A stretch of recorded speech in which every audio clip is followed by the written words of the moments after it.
हर्कराज राई छोटकरीमा आफ्नो भनाइ राख्नुहोस्।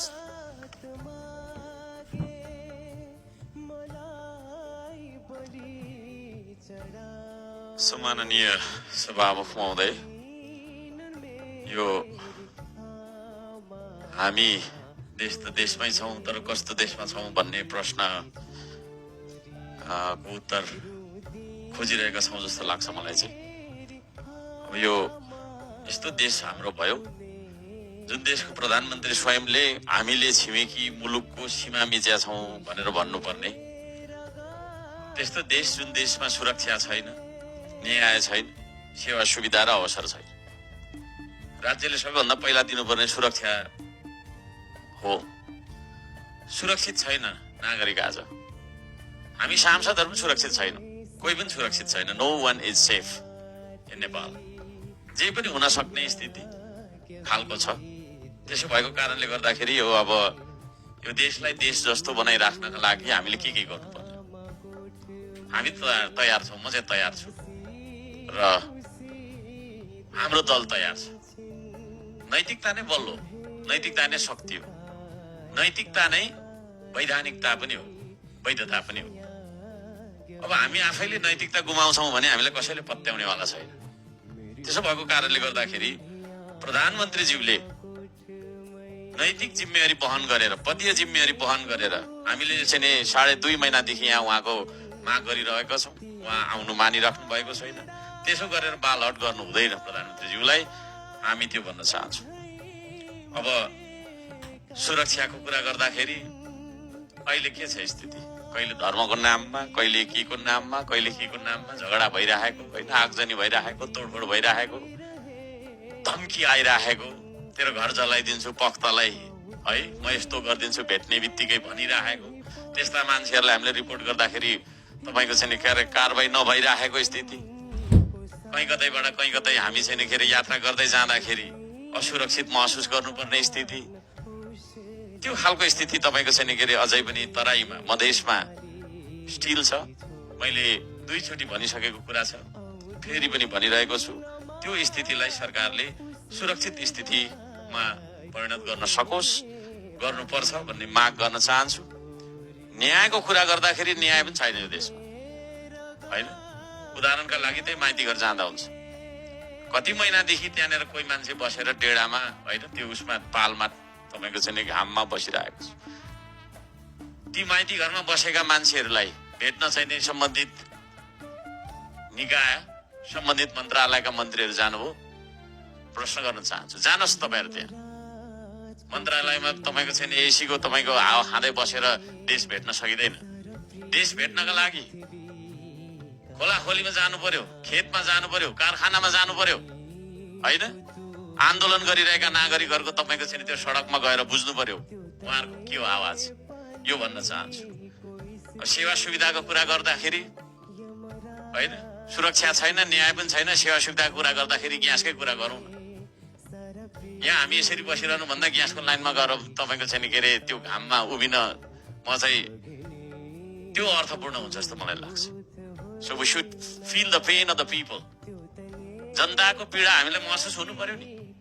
यहाँ एसी भएको छैन, कोठामा बसिन्छ, एसी भएकै गाडीमा आएको होला, होइन, घर गइन्छ एसी नै छ, तर त्यो सडकमा तातो घाममा तपाईँको छैन के अरे, होइन, ग्यासको लाइनमा चाहिँ दिनभरि बस्ने नागरिकहरूको पीडा कहिले हामीले बुझ्ने? अहिलेको सरकारलाई ठुलो आशा गरेर चाहिँ नेपाली जनताले भोट दिनुभयो, तर परिवर्तन आएन, झन् विकराल भयो। यो सबै कुराको जरा प्रधानमन्त्रीको लापरवाही, प्रधानमन्त्रीको गैर जिम्मेवारी, प्रधानमन्त्रीले चाहिँ समन्वय गर्न नजानेर मन्त्रीहरूलाई पनि कन्फिडेन्समा लिएर हिँड्नु भएको छैन जस्तो मलाई लाग्छ। त्यहाँभित्र पनि टसल देख्छु। कहिले चाहिँ यही सदनबाट चाहिँ हामीले नगरौँ है भन्दा भन्दै ताली बजाएर चाहिँ पास भएको बजेटहरू चाहिँ फेरि स्टेटसबाट चाहिँ कता के गर्ने भन्ने कुराहरू सुन्छु। त्यस्तो केटाकेटीपनले देश चल्दैन। त्यो भन्न चाहन्छु। अवसरको कुरा गर्ने हो भने देशमा अवसर छैन, सुरक्षा छैन, न्याय छैन, सेवा सुविधा पनि छैन। अवसरको कुरा गर्ने हो भने अहिले तपाईँको इन्टरनेसनल एयरपोर्टमा जाउँदा त्यहाँ हामीले अवसर दिन सकेको हो कि होइन त?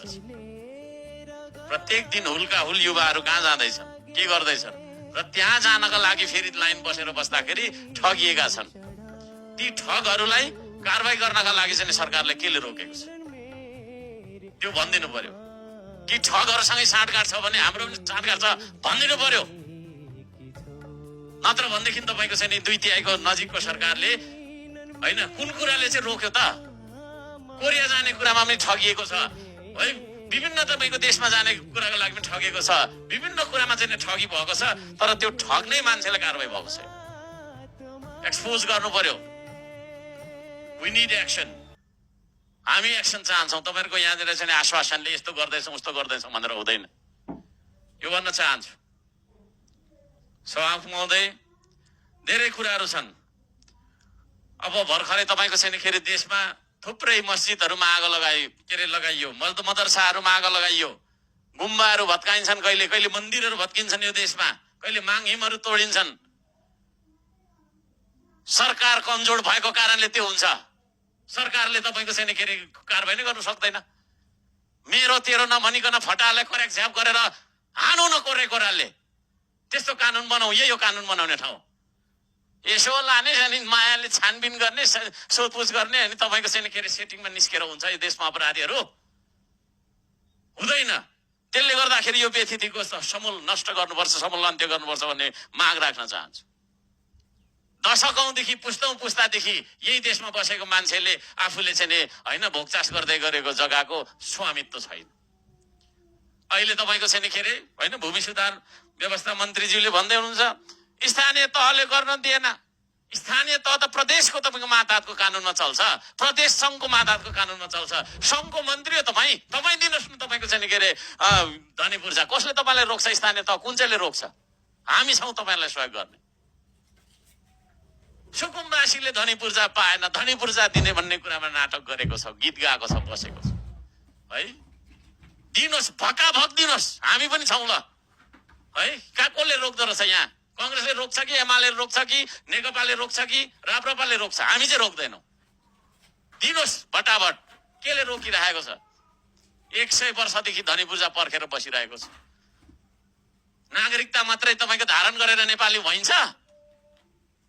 खोइ त नि तपाईँको चाहिँ के अरे हामीलाई दिएको अधिकारहरू खोइ कसले दिनुपर्ने हो त्यो अधिकार?